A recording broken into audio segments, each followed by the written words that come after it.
Skin care पनि गर्न मन लाग्ने तर अल्छी पनि लास्ट है।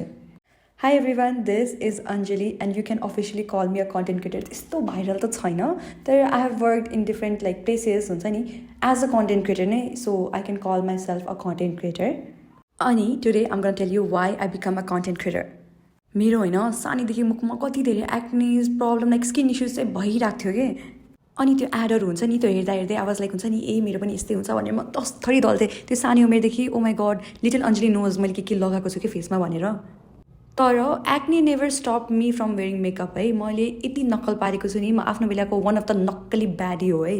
अब हुन्छ नि एक्ने त गएन तर मैले मेकअपमा चाहिँ मास्टर्स नै गरेँ है। त्यो कुनै क्लासेसले गएन, सबै आफै सिकेको है।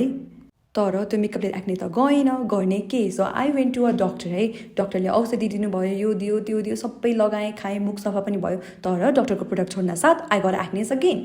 सो मैले बुझेँ यसरी चाहिँ हुँदैन। त्यही भएर I decided to do my own research. अनि त्यो रिसर्च चाहिँ मैले पत्ता लगाएँ कि स्किन चाहिँ भित्रबाट हिल गर्नुपर्ने रहेछ है। बाँकी स्टोरी चाहिँ I will bring in part 2 है।